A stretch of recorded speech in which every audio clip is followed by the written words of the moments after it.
Thank you all for coming. I was always trying to remember how long we've been doing this, but it's probably 20 years, and it's interesting. We're still fighting this battle. And I guess I remember years ago when I was a young feminist, you know, somebody questioning Gloria Steinem about how long, I mean, you know, obviously I wasn't that young, but how she could keep on going in the face of, you know, women's real position. And she said, well, once I realized that this was going to be a long haul, it wasn't going to happen in my lifetime, I began to relax a little. And I think that's how we have to look at these things, is that we are in it for the long haul. So thank you all for being there. It's a nice community gathering. The Reproductive Rights Network, which was started by Cynthia Mathews as Public Affairs Director and founder of the local Planned Parenthood affiliate, since she retired, you know, this is kind of our annual effort because we don't have a lot of activity that we have to defend ourselves against here in this community. So we're very fortunate in that way. But it's really nice to come together with the health community. All our electeds are tremendously supportive. And of course, we work for them at election time. So, you know, they're with us. And for that, we're truly thankful. The first person we're going to hear from, besides me, on the program is State Senator Joe Simitian, giving us a little report from the Capitol. Well, thank you very much. Let me tell you, this is always a great event, and there are a number of reasons why it's a great event. And one of those reasons, in my view, is that I love the range of ages of people who show up each year. And when it comes to issues of reproductive rights, your perspective, I think, may have something to do with the day and age in which you were born. So if you are an 18-year-old, you probably take reproductive rights for granted. If you are a 38-year-old, Roe was already the law of the land the day you were born. If you are a 58-year-old, which I happen to be, then when you started college, Roe was not yet the law. If you're a 78-year-old, you have yeah.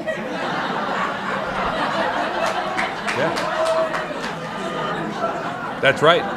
If you're a 78-year-old, you have a story to tell.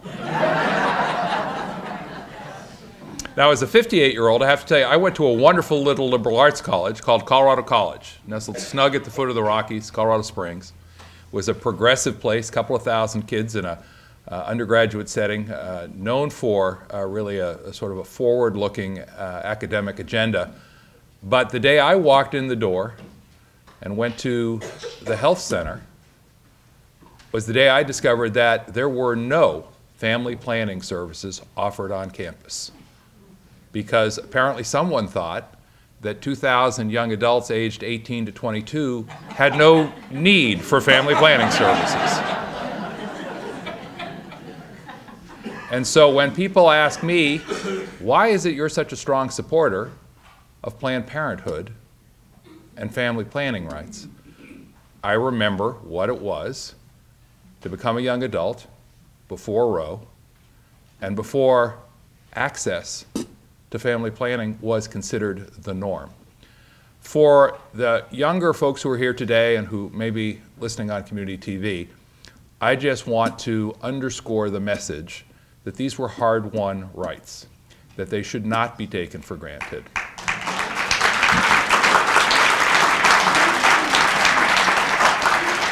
And that there were men and women, mostly women, who are here today and throughout the community and throughout the state, throughout the nation, who fought hard to make sure that we had the rights that are available to us today. That being said, as our speaker today will share with us on a state and national level, taking those rights for granted would be a big mistake. If you picked up the paper just this morning, you may have noticed that the battle over whether or not contraception will or won't be available at no cost in health plans for faith-based employers was a mixed result, quite frankly. On the one hand, the Obama administration hung tough. On the other hand, they said, well, we'll get back to that in another year. And imagine what it will be like to be a young woman without access to those services for the coming year because of that delay. Here in California, and John Laird will remember these debates year after year after year, particularly given his role as chair of the Budget Committee in the Assembly while I served in the Senate. Year after year, the debates that here in Santa Cruz you probably think we've long since put to rest resurfaced as part of the budget debate, because every year we'll have a colleague or two or three who will stand up at budget time, and it will happen again this year, and who will offer amendments to the state budget to strip out the reproductive rights funding that makes reproductive rights real. And year after year, because we have a pro-choice majority in the state Senate and in the state Assembly, we will table those amendments. And then year after year, we see yet again that members of the legislature will vote no on the entire budget. They will not fund K through 12. They will not fund higher education. They will not fund health and welfare. They won't even fund prisons, because the budget includes funding for reproductive rights. That's the 21st century reality of the debate in California. So you can imagine what we're going to hear about the battle in other parts of the nation from our speaker today. Carol made the very kind comment, and I think she's absolutely right. Frankly, the struggle is not with the elected officials here in Santa Cruz County or the folks that Santa Cruz County sends to the Capitol. But on a statewide basis and on a national basis, I just want to say, whatever your historic frame of reference is, as an 18-year-old, a 38-year-old, a 58-year-old, or a 78-year-old, please know that the struggle continues, that there's still folks who want to take us in the wrong direction, and that it is folks like you in churches and hallways around the state who make sure that we move forward and not back. Thank you for including me today. Thank you. Joe is a true friend, and thanks for being year after year after year. I'm Cynthia Mathews, and it's always a treat to have this annual event. We see so many familiar faces. A lot of people say, oh, this is great. I reconnect with people. If nothing else, I see them once a year at this event, and a lot of new faces, too. And it's important to us that we have that combination. I wanted to speak specifically this year about the transitions that the community clinics, the women's clinics in Santa Cruz County are going through. There's lots of new leadership, and particularly I want to mention John Waller, who's here, is the new center manager at Planned Parenthood.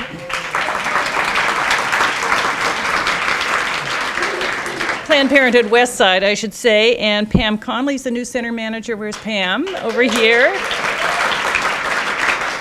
In Watsonville, and Pam has the distinction of being Carol McPherson's former student, so local girl. Leslie Connors, the new director at Women's Health Center, and she's back east. She's getting an advanced degree, and so she's here in spirit, and we have people from Women's Health. We have, should I speak louder? Thank you. Jane Wynn is the new director of the County Health Services Agency. She's also unavailable this weekend, but coming in with all guns blazing. Dr. Zeddy Page, new director at Salud para la Gente. So, and there are many more, but we see just a new generation of leadership coming into our community clinics that people really do depend on for health care. Part of transitions, these are the new people, but there are also departures, and there's one that we particularly want to note and honor, and that's Rama Khalsa's retirement from the County Health Services Agency. Rama has been with the County Health Services Agency for 26 years, its director for the past 10. And it's been astonishing to see the kind of visionary leadership that she's brought to that agency at a time when every healthcare provider, and particularly the community clinics and public entities, have been facing fewer and fewer resources and more need. I remember when Rama brought together the leaders of the various medical entities in the county to a private home for a one-day meeting and said, you know, we have to work smart, we have to coordinate, we have to work better, we have to reinforce one another's efforts so that we get both the best care and the best access for all those people in our community. And that was the origin of the Health Improvement Partnership, which has just made amazing contributions to what we can do. We have been, in so many ways, cutting edge here in Santa Cruz County.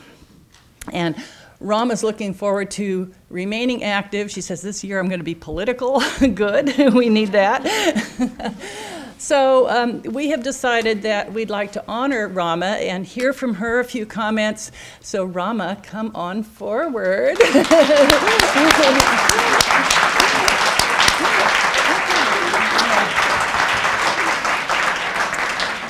Rama's retirement party is coming up in a couple of weeks, and she's asked that contributions be made to Healthy Kids, the organization that provides affordable insurance, health insurance coverage to low-income children. So Rama, why don't we hear from you, and then we'll have a little something for you at the end, okay? Thank you. Well, thank you so much for honoring me by a donation for Healthy Kids. One of my passions has been working for universal coverage, including reproductive health. And we're not there yet, and I'm hoping everyone will be political this year with it being a presidential election. And it's important to keep that bus moving forward. And I think Santa Cruz is one of the beacons that kind of sets the tone for how it can be and how it should be. And for that, I just want to thank all of you. This is really quite an honor and a wonderful group. Thank you. So we have here Jordan. I don't know Jordan Turetsky. Great. And Jordan is the director of the Healthy Kids program and manager, excuse me. And so Carol is going to present from the Reproductive Rights Network to Jordan money. So we're making a contribution of $250 in Rama's name to the Healthy Kids program. Yay. And Thank you so much.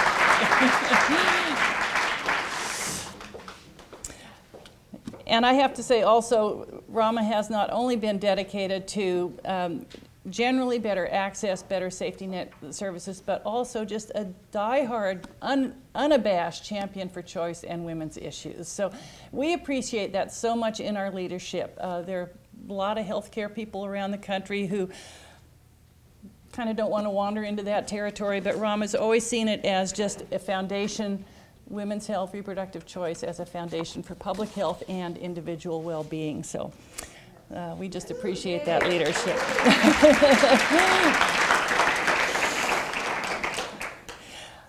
Another aspect of change and transition, which is always a part of our lives, is looking for new ways to deliver health care, to deliver it better. Again, that theme of improving access, cost cutting, and improving the quality of care, all those things simultaneously.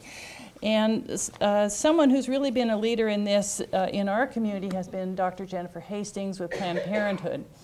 Jen has been with Planned Parenthood Westside for about 15 years.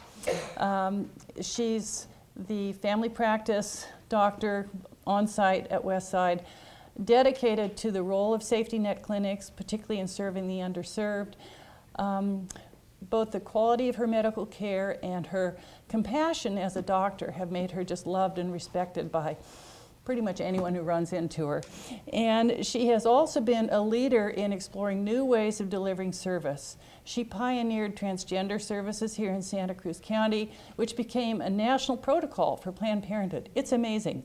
So that's been one of her many achievements. And she's also been involved with the training of providers for abortion services, both medical students and a new way of providing service. So we've asked Jen to come up and tell us about her work and the exciting things she's doing. Here you go, Jen. Thank you so much. So what I want to tell you about is a very exciting program that started in 2007, a collaboration between UCSF and their program called Advancing New Standards in Reproductive Health, or ANSWER. And what this is a very innovative program recognizing that there are not enough providers either nationally or in the state of California to provide abortion services. And we have a wonderful group of providers in our certified nurse midwives, our physician assistants, and our nurse practitioners. These are advanced practitioners who provide medical care throughout the state of California and throughout the United States, reproductive health care services for women. These highly trained individuals are perfectly capable of providing an aspiration procedure. As most of you know, we now have two options for an abortion. There's a medication abortion, and there's what we are now calling aspiration abortion, which is using suction. A mid-level, we are calling these providers advanced practice clinicians, so a nurse practitioner, physician assistant, every day puts in an IUD, and that's essentially the same skill that you need to provide an aspiration abortion. So this was a marvelous idea to increase access to care to underserved women and to women in remote areas of California. So UCSF, in collaboration with 4 Planned Parenthoods throughout California and Kaiser Permanente of Northern California, started in 2007 this program to train these advanced clinicians. This is a brilliant idea, and what they did was combine this training with research. And so we have 16,000 women who have been involved in this study, 8,000 women in each arm of the study. And guess what? Physician assistants, nurse practitioners, and certified nurse midwives provide excellent care. Patients are just as happy with their care, and there's no more increased complication rates. In fact, in this study, there was only a 2% complication rate compared to the sort of the national standard of 5%. So they actually provide better care. So did the physicians in this study as well. Everyone did about 2%. So the point is, the care is just as excellent.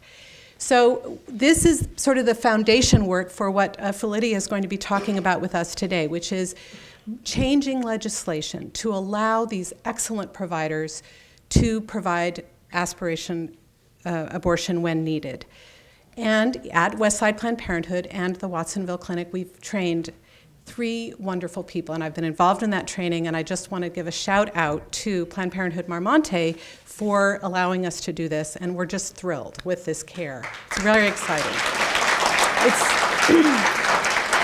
And we're hoping, Phyllida will talk about the legislation that's coming forth. So we're really, really excited to be on this cutting edge, and our providers in our clinic are doing a great job.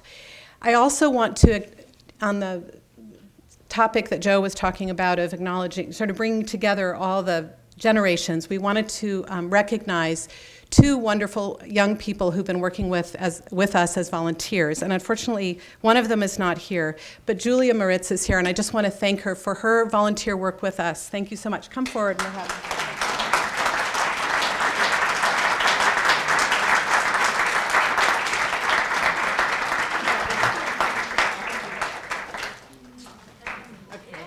So thank you so much.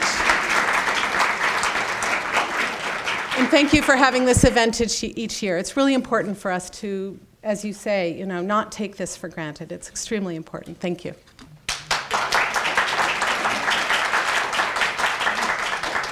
Hey, Jen.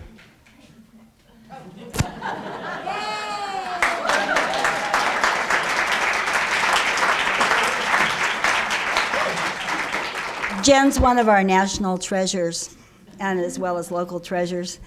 To introduce our feature speaker, Phyllida Burlingame from San Francisco ACLU, we have 5-time former mayor and 26-year city council member, Mike Rotkin, and who currently sits on the board of the local ACLU.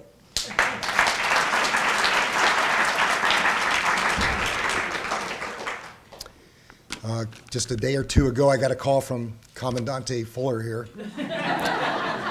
that I would be setting up the chairs for this event, which I did, but she rewarded me by giving me the honor of being able to introduce our really exemplary speaker today. I don't usually read introductions, but I think it's important for us to know the background that this speaker has for us. This event, which I've been attending now for 20-some years, is an important event because it brings our community together in support of reproductive rights, and for that reason it's a very important event. But it also is an event where those of us who are activists and want to be more active in trying to deal with and defend reproductive rights learn about what's going on in the country. And as Joe and others have pointed out, the huge victory we had in 1973 with Roe v. Wade at the time felt like we're done.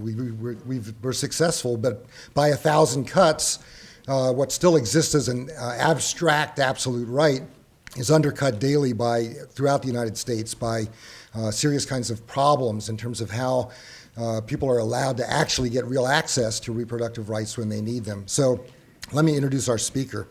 Phyllida Burlingame, Reproductive Policy Director at the American Civil Liberties Union of Northern California, has been working for progressive social change for over 20 years, with a focus on reproductive health and rights, education, and youth.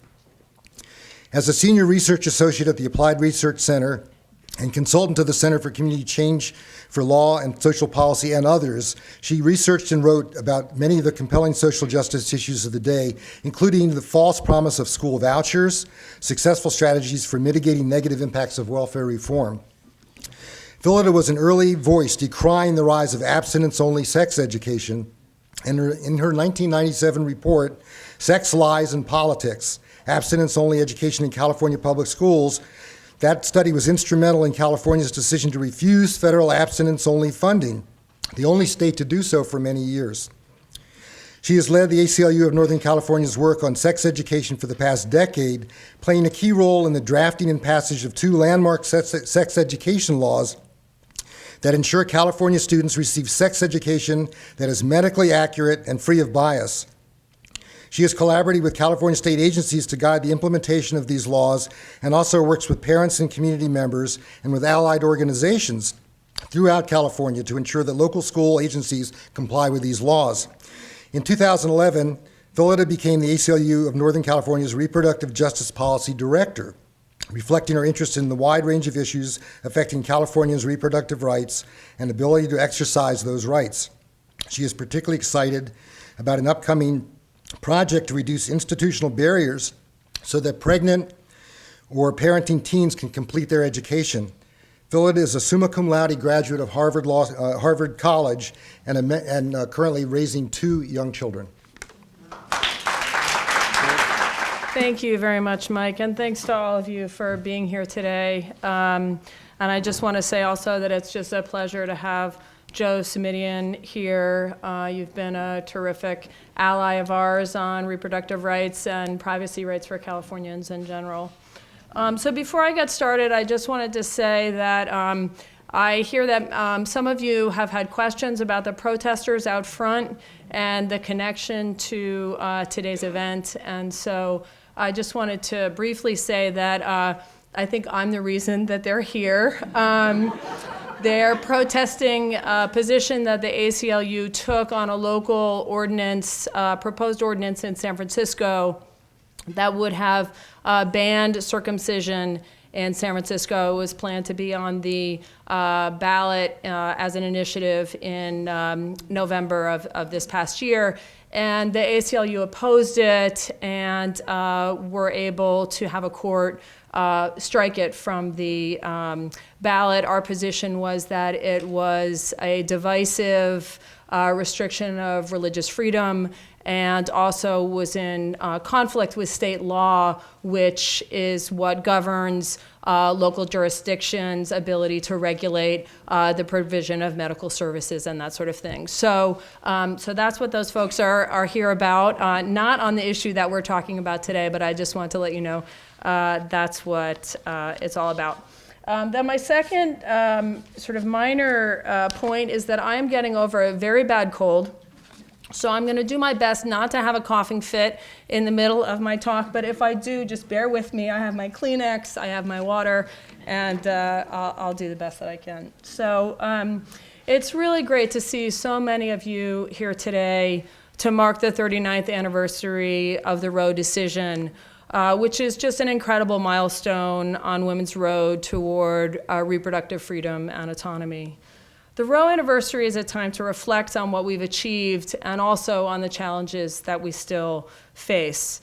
For me, it's also a reminder to look beyond abortion to the full range of issues that affect women's reproductive rights and health. Although Roe guarantees the right of women in our country to an abortion, what does that mean when low-income, rural, and otherwise underserved women cannot exercise that right or other reproductive rights due to barriers that have been placed before them?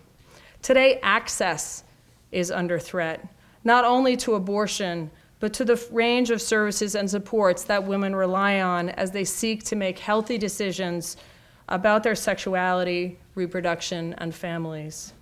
Family planning, sexuality education, and programs that support pregnant and parenting teens are also essential if all women, particularly low-income women and women of color, are to achieve full reproductive freedom. Unfortunately, 2011 was a year in which the full spectrum of reproductive health came under attack. The year started off with a sort of bang, as you may remember, when the House passed a bill that would have eliminated all federal funding for the Title X family planning program, would have prohibited Planned Parenthood from receiving any federal funding, and would have zeroed out all federal funding for comprehensive sexuality education. Luckily, that measure was not successful, but it gave a preview of what was to come later in the year in the states, where new majorities in many legislatures immediately and successfully attacked reproductive health and rights, resulting in the greatest erosion of abortion access since Roe was decided in 1973. So just to give you some details about what happened in the states, all 50 states saw reproductive health and rights-related measures introduced, 1,100 in all, a significant increase from 2010. Of these, 135 were enacted. 92 provisions in 24 states restricted access to abortion services, which shattered the previous record of 34 such provisions adopted in 2005. So nearly 3 times the previous record of abortion-related restrictions that were enacted. This past year is remarkable not only for the number of provisions, but for the speed through which they moved through these state legislatures and how far-reaching they were. In many states, I'm going to talk a little bit later about South Dakota just to give you a full picture, but South Dakota had these extremely restrictive measures already enacted by March of last year. You know, the year got off in January, and by March, these things were already done. So the speed with which they moved through the legislatures and were signed by governors was just really breathtaking. So in addition to abortion measures, 9 states enacted deep funding cuts to family planning, and several eliminated it as a budget line item altogether.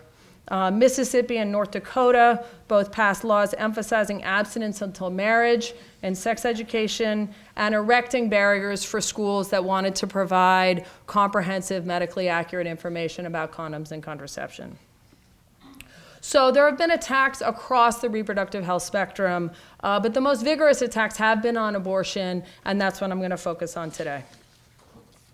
So in order to just give some kind of a sense, given the breadth of these attacks, I'm going to group them into certain categories. So the first is bans on later abortions. So this is something that's been happening. Nebraska really pioneered this in 2010, and it was followed by 5 states this year that passed bans on later abortion at or beyond 20 weeks. And this is based on the spurious notion that fetuses can feel pain at this stage. So what they've done is they've said a fetus can feel pain at this stage, therefore we're going to ban abortion at this time. And they're moving up. Roe v. Wade framed the issue as a viability issue and said that it was based on the individual determination of the doctor. This is trying to reframe it based on this notion of fetal pain. So those laws were passed in Alabama, Idaho, Indiana, Kansas, and Oklahoma. Also, Minnesota's legislature passed such a law, but it was vetoed by the governor. And my Minnesota friend here, who I was talking to earlier, yay! So that was a brave act by your governor to veto that. So that's one category. The second category is barriers to access, and this is the largest category, and in a way is the most dangerous, because while the later abortion bans are obviously seriously problematic, and the later category that I'm going to talk about, symbolic measures, are also extremely troubling for us. One of the things that's dangerous about the barriers to access is that these are incremental things, that the majority of the population that considers themselves to be perhaps pro-choice aren't really paying attention to. They pay attention to this idea of, these larger symbolic things. But the barriers to access, when they hear about clinic regulation or they hear about a waiting period, that kind of thing, people who aren't really thinking about these issues in the way that we are don't realize that, in fact, what these incremental measures are doing is preventing women from accessing the reproductive health care that they need. So this is unfortunately a large category. It involves the adoption of waiting periods. So 3 states either adopted new waiting periods or extended the waiting periods that they also have. I'm sure many of you know a waiting period is the time that imposed on women between when they first go to seek an abortion and then when they can come back and actually receive the care. And this is a significant issue, particularly in rural areas where women have to travel to an abortion provider that may not be in their local area. And they need to travel the first time, and then they've got a waiting period of now in South Dakota, 72 hours, 3 days. And so then what are they going to do during that 3-day period? Go back home, come back again. It creates a barrier to access. Also, prohibition on on insurance coverage for abortion. This is something that we've seen increasingly over the past year. It's been discussed at the federal level around the healthcare reform. 4 states enacted provisions prohibiting private insurance policies in the state from covering abortion except in cases of life endangerment. And a larger number restricted abortion coverage within the state exchanges that are being set up as a result of healthcare reform. So this is a significant issue that we really need to keep close watch on in states across the country. Then there are clinic regulations that have been imposed where abortion providers have been subjected to a much different level of regulation than other types of healthcare clinics. They're designed to establish standards that would be next to impossible to meet, saying that basically they have to have the same standards as a hospital, and singling out abortion providers for this type of regulation designed to put them out of business. And these were enacted by 4 states. And then the final in the barriers to access column is restrictions of telemedicine, which is increasingly being used for medication abortion so that, again, women who are not near the doctor can still have access to the doctor and can have access to abortion without having to travel great distances. So 7 states adopted provisions requiring the physician be in the same room as the patient. So the next category is symbolic attacks. And for the other side, these are feel-good measures that kind of let it all hang out, what they really feel about, what abortion is. And it really shows their hand. So for example, this includes what's being called the heartbeat bill in Ohio, which some of you may have heard about.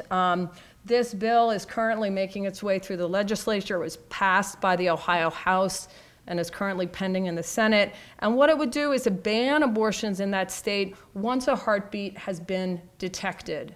So those of you who are familiar with this know that that can be as early as 6 weeks into pregnancy, which is at a time when some women may not even be aware that they are pregnant. So there are no exceptions to this bill except to protect the life of the mother. Another one that I would place in this category are the ultrasound requirements. These were adopted by 5 states in 2011. The most severe in Texas and North Carolina require the provider to show and describe the image to the woman. So in some states they say, okay, well, we're going to require that the ultrasound be available. We're going to tell them, blah, blah, blah. In these states, apparently, they're required to show it. So the woman sort of has to look at the ultrasound, and they have to say, and this is your fetus's foot, and all of these things designed to obviously make a woman reconsider whether this is the procedure that she wants to undergo, and can be extremely traumatic for someone who, as we all know, women do not enter into this decision lightly, and this is really an intrusion into her decision-making ability. And then the third in this category are the personhood initiatives. And I'm sure many of you heard about the personhood initiative in Mississippi this year. And this is one of the bright spots that we have in 2011. Mississippi is considered by many to be the most conservative state in the country. The Personhood initiative states that an egg, once fertilized, is a person. So, you become a person from the moment of fertilization. And people thought that had a good chance of passage in Mississippi. And there was, as you can imagine, deep consternation about what the effect of this was going to be. Personhood initiative had been twice before defeated in Colorado, but there was a sense that in Mississippi this was potentially going to pass. And what happened there was that there was a broad coalition that formed to say, this is just extreme.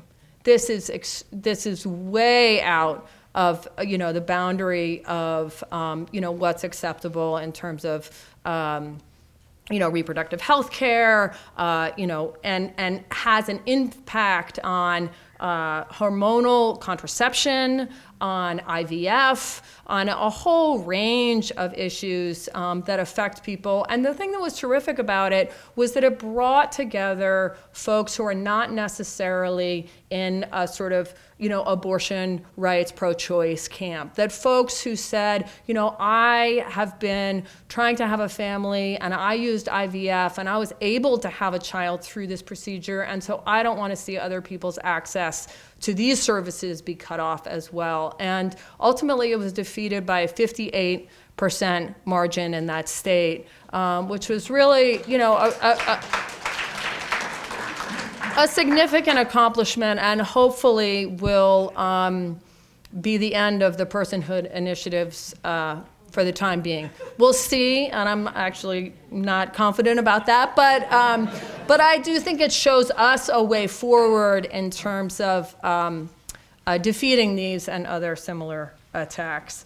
So as I said, I want to give you the portrait of one state, just to give you a sense of how far-reaching these are. So South Dakota, as I mentioned, it rushed to pass these anti-choice bills last year. It passed legislation that would extend its waiting period between the first visit and the actual abortion to 3 days. Now, there's one abortion clinic in the state that's in Sioux Falls. So if you don't happen to live in Sioux Falls, you're going to be traveling a fair distance to get there. And so then you have to wait 3 days in between. And during that time, you have to go visit a crisis pregnancy center. So you're required to go visit folks who are going to do their utmost to dissuade you from making this choice, who are going to provide you likely with scary, medically inaccurate information about abortion. And it also requires the doctor to inform women of all known medical risks of the procedure even if these risks are based on scientifically flawed, unproven information. So if there's sort of anything out there saying, for example, abortion causes breast cancer, which we know has been completely disproven at this point, if it's still out there floating in the wind with someone's theory, a doctor in South Dakota still needs to tell this to a woman who's considering abortion. And it also requires the doctor to tell women that, quote, the abortion will terminate the life of a whole, separate, unique, living human being. So this is what women in South Dakota have to undergo in order to take advantage of their reproductive right to receive basic reproductive health care.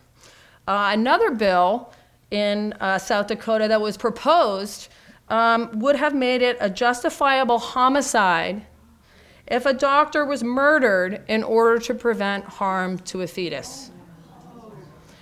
So luckily that one did not make it out of the legislature, but just so you know, this is the level of attack that that's happening. I mean, the idea that a state legislator would feel comfortable introducing such a bill and defending it in committee and getting co-sponsors and all of that, co-authors and all of that stuff just goes to show where we are on this issue today.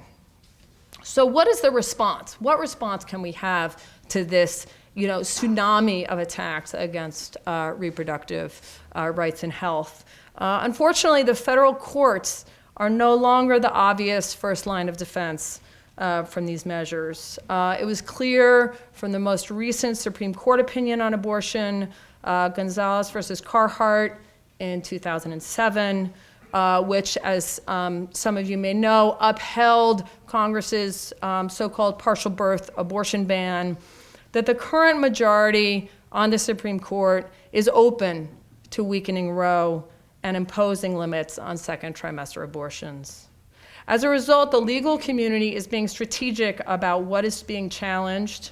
So while measures like those singling out Planned Parenthood for funding restrictions, such as passed in Indiana, or forbidding insurance coverage for abortion services, such as passed in Kansas, or requiring the extensive waiting periods that I mentioned in South Dakota, all of these have been immediately challenged in court. However, the legal community is not taking the bait on measures like Nebraska's and the others that restrict later abortion through fetal pain and other arguments, because that's really an attempt by the other side to say, challenge us in court, and there's a concern that as that moved up the federal system and got to the Supreme Court, we might end up with a decision that we don't want.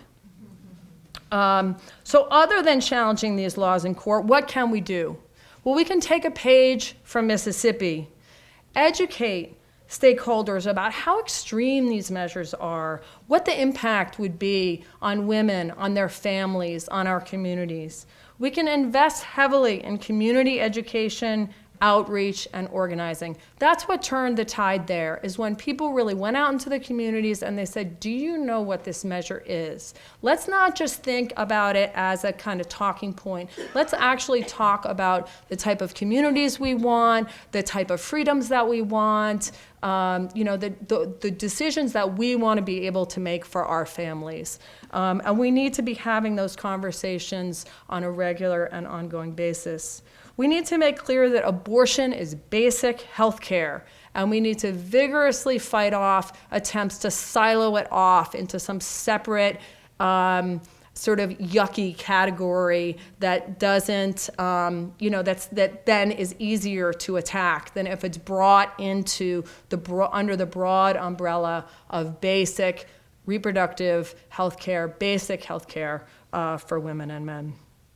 And we need to fight for all elements of a reproductive justice agenda. So as I said, family planning, sexuality education, we need to make sure that programs that provide services to low-income women, all of these things that help us to create families that are going to thrive and allow us to make the reproductive decisions that we want All of these programs that support us in making those healthy decisions are there. So abortion is part of that. We need to fight for the full range of these programs and services. And we need to hold elected officials accountable. This is an election year, and we can anticipate, and we've already seen in the Republican primaries, that there's a lot of rhetoric going on these issues. And we need to let folks know that they're going to be held accountable if they pander and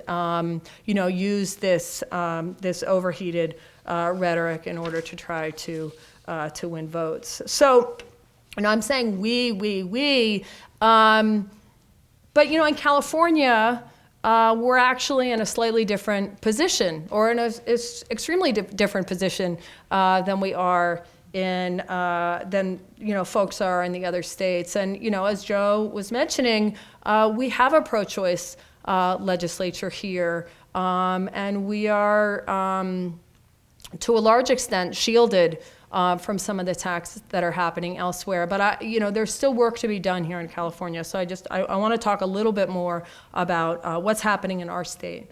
So our state constitution protects women's rights of privacy and control over their reproductive lives. It's broader than Roe. We've established in court that the state may not restrict Medi-Cal funding for abortion. And that the state may not require parental or judicial consent for minors' abortions. So we really have very broad protection for abortion in our state. The Reproductive Privacy Act of 2002 established as state public policy that each woman has a right to choose to continue or to end a pregnancy, and it codified Roe's constitutional principles of privacy. So even if Roe was to be overturned at the federal level, God forbid, in California, our constitutional right to abortion is secure. As I mentioned, and Joe mentioned, we have a pro-choice legislature that is very quick to defeat measures come up and measures die. And we can thank our elected officials in California for really paying attention to the importance of this issue and ensuring that that these measures do not slip through.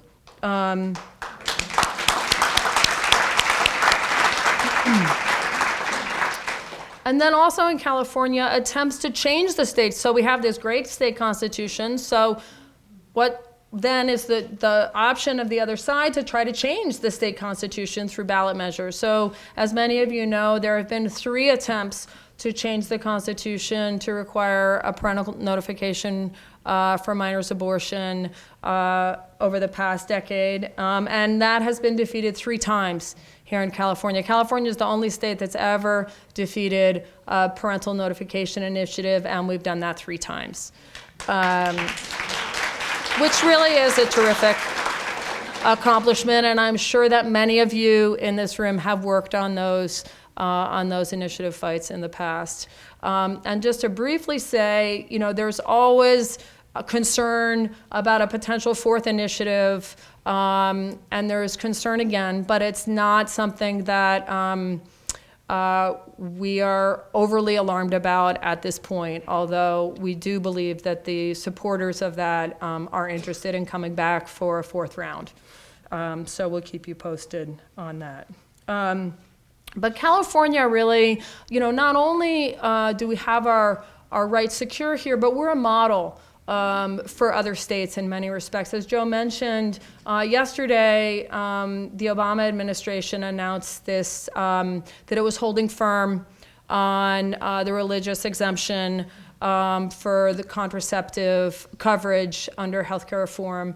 And while I agree that it's disappointing that they agreed to let religious institutions have another year to come into compliance, they had been under extremely strong pressure from the Catholic bishops to broaden the exemption, the religious exemption. Currently, only religious places of worship, basically, are exempted out so that they don't need to provide contraceptive coverage for their employees. But religiously affiliated institutions such as universities, hospitals that have, a lot of employees, would not be allowed to be exempt. And the bishops were pushing and saying, everything that's religiously affiliated should be allowed to opt out.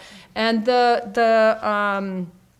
the exemption that was adopted by the Obama administration was California's exemption that we created through our Contraceptive Equity Act that was passed here in 1999 and was defended up through the California Supreme Court. So we carved out this very narrow exemption that was then exported to the national level and used by the Obama administration in crafting their thing under the Affordable Care Act. So there are ways in which we can really be a model for other states in terms of what we do, the legislation that we pass, and the way we go about our business here. But that said, not all is glowing in the Golden State.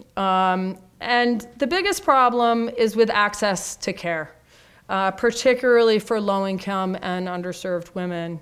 More than half of California counties do not have an abortion provider. Women have to travel up to 5 hours to receive abortion care. And these delays, as you can imagine, often result in later abortions, which are problematic for sort of everyone, involved. Also, because of our budget problem, there have been significant cuts to programs designed to reduce unintended pregnancy through education, access to services and case management for teens, as well as to welfare and other programs that support low-income families. So Jennifer Hastings, spoke very eloquently about her work training advanced practice clinicians to perform early abortions. This was a terrific demonstration project. It shows that these clinicians can perform these early abortions in a safe manner. And the UCSF study that documented this trial or project was the largest abortion study ever with 16,000 participants, as she said. So not only will this study be of value in California in terms of demonstrating that these clinicians can do this work safely and effectively, but it will be helpful across the country in terms of demonstrating, this fact. So, I'm happy to report that in California, we're bucking the trend of all the other states, and instead of either having to fight off these restrictive measures or just sort of sitting still, we're actually moving forward by introducing legislation that will remove barriers to abortion in California. Jen mentioned that we were going to be introducing legislation, and this bill, which is sponsored by Planned Parenthood, affiliates of California, the ACLU, and Access Women's Health Justice, and authored by Senator Christine Kehoe from San Diego, will allow certified nurse midwives, nurse practitioners, and physician's assistants across the state to provide the early abortion care that we heard Jen talk about today. So allowing these clinicians to perform